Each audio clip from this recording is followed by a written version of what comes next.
کہ جس سے اردو زبان کا ہم جائزہ لے سکیں کہ یہ دفتری زبان کے طور پر استعمال ہو سکتی ہے۔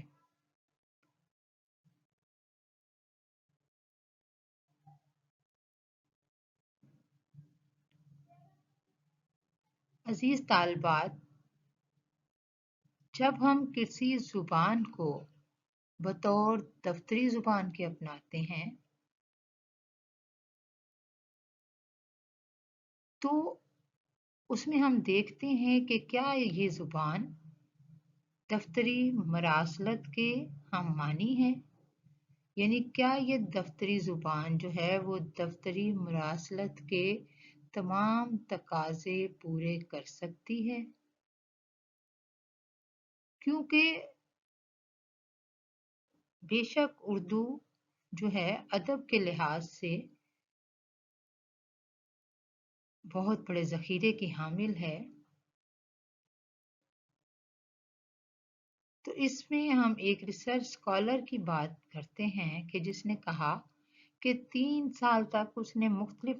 دفاتر میں زبان کے استعمال کے مختلف قرینوں کا مشاہدہ کیا، اور پھر اس نے جو نتیجہ نکالا اس میں اس نے کہا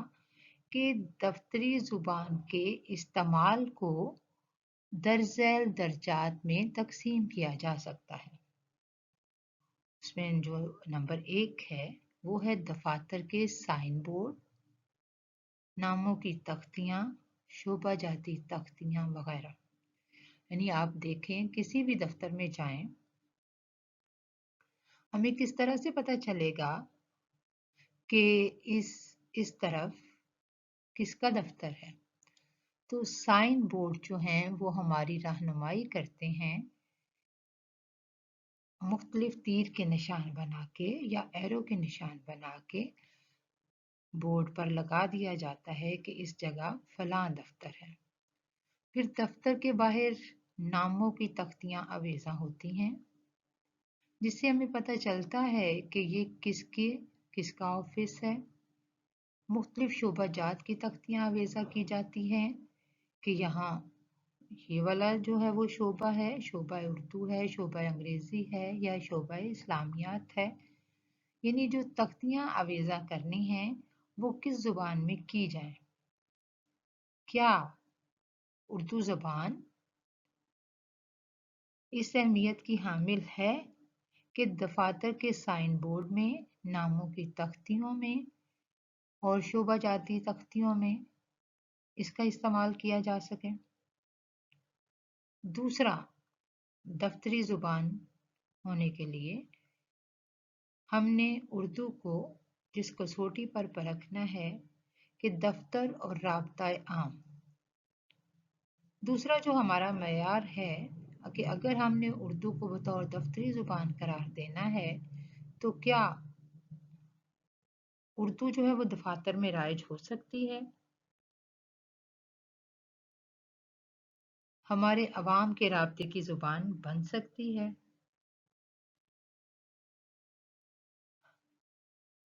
آپ بتائیں کہ کیا جو ہے کہ ہمارے لیے کیا جو ہے انگریزی جو ہے وہ عام رابطے کی زبان ہوگی یا کہ اردو کی؟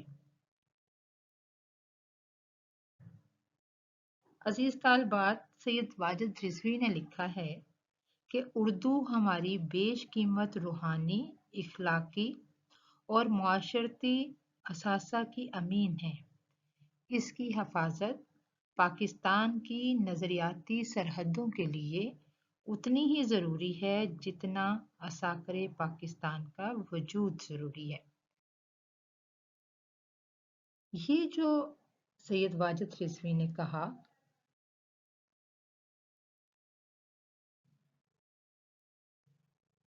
انہوں نے اپنی کتاب نظریہ پاکستان جو کہ لاہور مقبول اکیڈمی سے چھپی تھی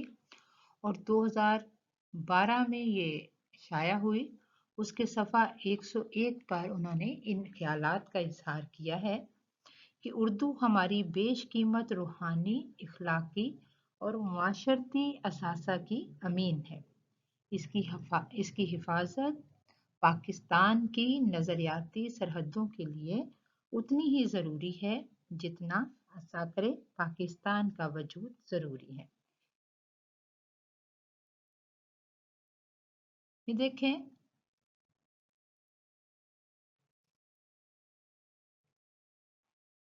کہ ہمارے مختلف علاقوں میں مختلف زبانیں بولی جاتی ہیں۔ پنجاب میں پنجابی بولی جاتی ہے، سندھ میں سندھی بولی جاتی ہے، بلوچستان میں بلوچی بولی جاتی ہے، خیبر پختونخوا میں جو ہے اور پشتو زبان جو ہے وہ بولی جاتی ہے،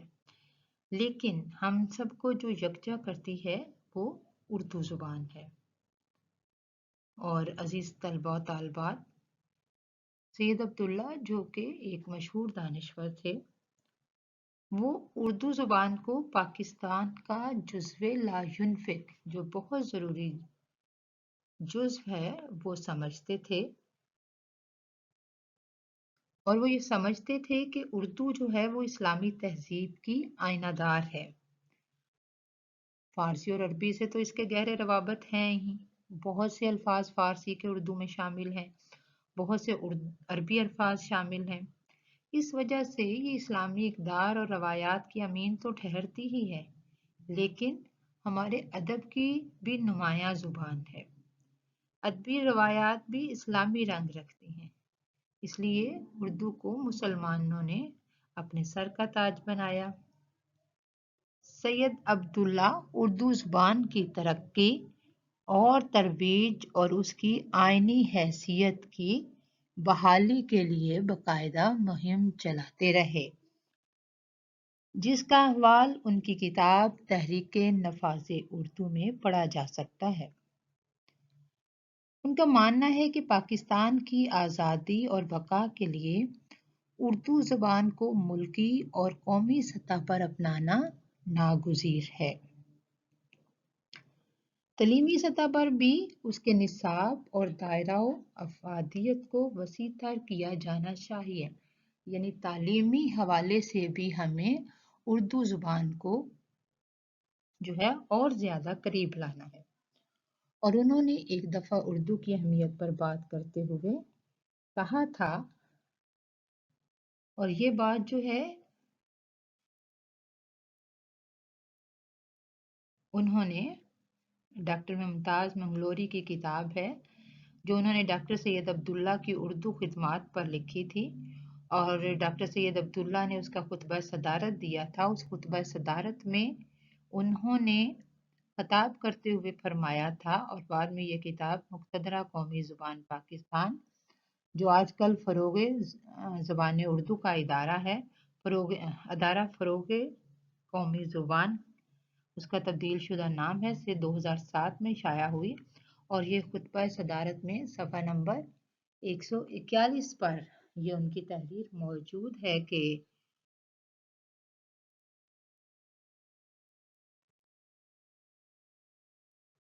اردو ہمارے مذہبی اور ثقافتی اور تہذیبی سرمایہ کی آئینہ دار ہے، اور صدیوں سے ہمارے زبان و افکار کی ترجمانی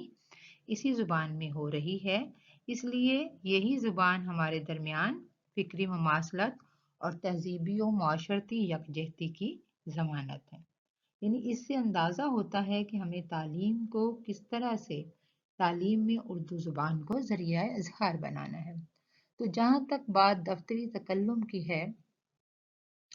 اور دفتر اور رابطہ عام کی ہے، تو آپ سب لوگ جانتے ہیں کہ ہمارے ہاں انگریزی کی نسبت عام عوام اردو زیادہ سمجھتے ہیں، تو اردو میں یہ صلاحیت ہے کہ وہ دفتر اور رابطہ عام کی زبان ہونے کی صلاحیت رکھتی ہے۔ تیسری خصوصیت جو کسی بھی دفتری زبان میں ہونی چاہیے وہ ہے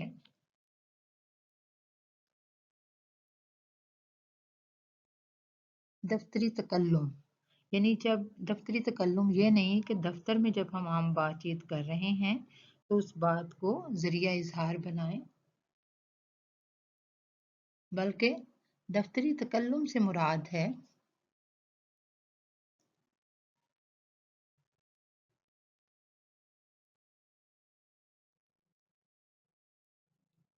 اردو کو بطور دفتری زبان استعمال کرنے کے لیے جو اگلا مرحلہ ہے کہ کیا اردو میں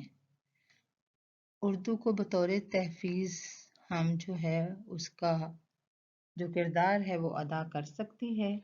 کہ جو تمام ڈیٹا ہے جو ہمارے پاس پورا ریکارڈ ہے کیا ہم اس کو اردو زبان میں محفوظ کرنے کی صلاحیت رکھتے ہیں۔ تو اس سلسلے میں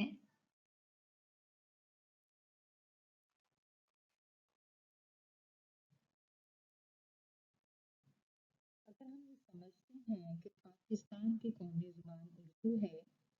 تو میں یہ کہنا چاہوں گی کہ ہمیں جن 4 باتوں کو مد نظر رکھنا چاہیے اس میں ایک تو ہمارا دو قومی نظریہ ہے، دوسری پاکستانیت یا اس کو ہم اسلامیت کہہ لیں، اسلامی قومیت کہہ لیں، پاکستانی ثقافت کہہ لیں۔ تو اس کے ساتھ جو چوتھا عنصر ہے جس کو ہمیں یاد رکھنے کی ضرورت ہے وہ اردو زبان ہے۔ اردو زبان ادب کے لحاظ سے وسیع ذخیرے کی حامل ہے۔ اس طرح اگر ہم اس کو بطور دفتری زبان اپناتے ہیں تو اس میں کوئی شبہ نہیں ہے، اس میں کوئی شک نہیں ہے کہ اردو جو ہے اس میں وہ بطور ریکارڈ کیپر یعنی اس میں اردو زبان میں ہم جو ریکارڈ ہے وہ محفوظ کر سکتے ہیں، کیونکہ آپ لوگ جانتے ہیں کہ اب تو اردو جو ہے کمپیوٹر پہ بھی ہم اس کو لکھ سکتے ہیں، ورڈ میں لکھ لیں، ان پیج میں لکھ لیں، اور اس کا استعمال ہم اسی طرح کر سکتے ہیں جس طرح سے ہم انگریزی زبان کا استعمال کر سکتے ہیں۔ تو یہ تو تھی کہ کیا جو ہے کہ اردو جو ہے وہ عام عوام کی زبان بن سکتی ہے، دفتری زبان بن سکتی ہے، تو بلا شبہ اس میں تمام جو خطوط ہیں کسی بھی قسم کے خطوط وہ ہم لکھ سکتے ہیں۔ اصطلاحات کو عام کرنے کی ضرورت ہے کیونکہ دفتر میں ادبی زبان استعمال نہیں ہوتی، ایک خاص قسم کی سائنسی زبان استعمال کی جاتی ہے، اسی کو ہم دفتری زبان بھی کہتے ہیں کہ جس میں ہم نے جامعیت کی طرف جانا ہے۔ اس سے پچھلے لیکچر میں عزیز طالبات ہم جان چکے ہیں کہ اردو زبان ان خصوصیات کی حامل ہے کہ اس میں جامعیت بھی ہے، اس میں جو ہے ہر طرح کی خصوصیات موجود ہیں، اس میں اصطلاحات جو ہیں اگرچہ کچھ عربی سے آئی ہیں، کچھ انگریزی سے آئی ہیں، کچھ ہم نے فارسی سے لی ہیں، لیکن اس میں ہر انگریزی اصطلاح کے مقابل اردو اصطلاحات موجود ہیں۔ بات صرف یہ ہے کہ ان کو عام کیا جائے۔ جب ہم کسی بھی زبان کو عام کرتے ہیں تو پھر وہ عوام میں رچ بس جاتی ہے۔ تو یہ کچھ استعمالات تھے، کچھ نکات تھے جن پر ہم نے بات کی کہ کیا اردو زبان کو ہم بطور دفتری زبان کے استعمال کر سکتے ہیں، تو اس کا جواب بالکل ہاں میں ہے۔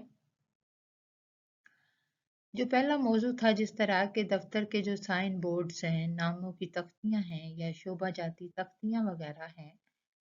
تو دفتری زبان میں عام طور پر ہم اس پہلو کو نظر انداز کر دیتے ہیں، حالانکہ یہ ایک ایسا پہلو ہے جو مفاد عامہ کے اعتبار سے بہت اہم ہے۔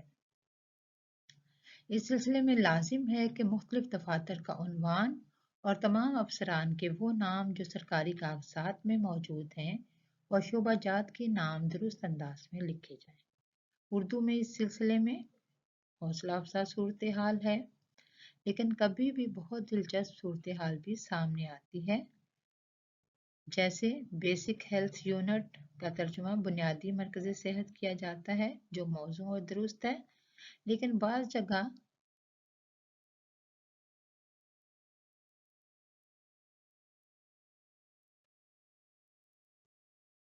ان کے مختلف تراجم بھی نظر آ جاتے ہیں۔ اس معاملے میں ایک دلچسپ صورتحال ایک یونٹ کی پیش کی گئی کہ جب 1987 میں وہ بتاتے ہیں کہ بنیادی مرکز صحت دہریمہ